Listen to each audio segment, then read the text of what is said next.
ప్రభాస్ హను రాఘవపూడి కాంబోలో వస్తున్న భారీ cinema fauji. Recent గా హాలిడేస్ ని ముగించుకొని ప్రభాస్ హైదరాబాద్ కి తిరిగి వచ్చిన సంగతి తెలిసిందే. హైదరాబాద్ వచ్చిన ప్రభాస్ ఫౌజీ సినిమా షూటింగ్ లో జాయిన్ అయ్యారు. హను రాఘవపూడి దర్శకత్వంలో తెరకెక్కుతున్న ఈ పీరియాడిక్ యాక్షన్ డ్రామా షూటింగ్ ఇన్నాళ్ళు ప్రభాస్ లేనందున ఆగిపోయింది. ఇప్పుడు ప్రభాస్ తిరిగి హైదరాబాద్ కి రావడంతో సినిమా షూటింగ్ మొదలవుతున్నట్లు తెలుస్తోంది. ప్రభాస్ అనుమతితోనే ఫౌజీ నెక్స్ట్ షెడ్యూల్ ని మేకర్స్ ప్లాన్ చేశారట. ఈ షెడ్యూల్ కోసం భారీ సెట్ ని కూడా వేశారని సమాచారం. ఇమాన్వి ఇస్మాయిల్ హీరోయిన్ గా నటిస్తున్న ఈ సినిమాను మైత్రి మూవీ మేకర్స్ భారీ బడ్జెట్ తో నిర్మిస్తోంది. ప్రభాస్ సైనికుడి పాత్రలో కనిపిస్తున్న ఈ సినిమా కోసం పలువురు టాప్ టెక్నీషియన్లు వర్క్ చేస్తున్నారు. ఇక ఫ్లాష్ బ్యాక్ లో వచ్చే హీరోయిన్ పాత్ర కోసం సాయి పల్లవిని తీసుకుంటారని సమాచారం. త్వరలోనే ఆమె సెట్స్ లో జాయిన్ అయ్యే అవకాశం ఉంది. తాజాగా మూవీకి సంబంధించిన ఒక వార్త ఇప్పుడు నెట్టింట హల్చల్ చేస్తోంది. అదేంటంటే దర్శకుడు హను రాఘవపూడికి ప్రభాస్ కూల్ వార్నింగ్ ఇచ్చారట. ఈ మధ్య హను రాఘవపూడి సెట్లో కాస్త హడావుడిగా ఉండడం, అప్పుడప్పుడు టెక్నీషియన్స్ పై కోప్పడడం, అరవడం వంటివి చేస్తూ సెట్లో చాలా టెన్షన్గా ఉంటున్నారట.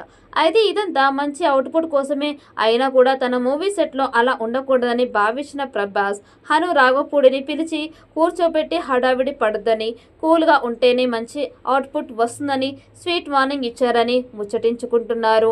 ప్రస్తుతం ఈ వార్త ఫిలిం నగర్లో జోరుగా ప్రచారం జరుగుతోంది. ఇక ఇది ఇలా ఉంటే ఈ మూవీని హను రాఘవపూడి ప్రతిష్టాత్మకంగా తెరకెక్కిస్తూ ఉన్నారు.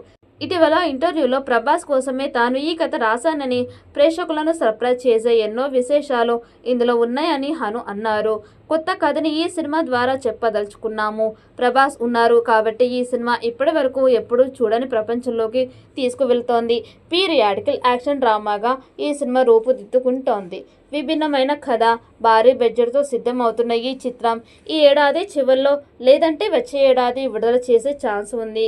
ఈ చిత్రంలో ఇన్స్టాగ్రామ్ స్టార్గా యువతకి చాలా దగ్గరైన ఇమాన్వి కథానాయక్గా నటిస్తుండడం విశేషం.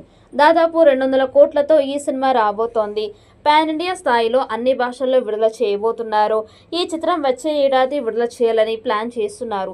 మరి ఈ చిత్రం ఎలాంటి రికార్డ్స్ క్రియేట్ చేస్తుందో చూడాలి. ఈ వీడియో మీకు నచ్చినట్టయితే లైక్ చేయండి, షేర్ చేయండి. మరిన్ని అప్డేట్ కోసం మన ఛానల్ని సబ్స్క్రైబ్ చేసుకోండి. ఈ వీడియోపై మీ అభిప్రాయాన్ని కామెంట్ బాక్స్లో కామెంట్ చేయండి. నోటిఫికేషన్ కోసం పక్కనే ఉన్న గంట సింబల్ని గట్టిగా నొక్కండి.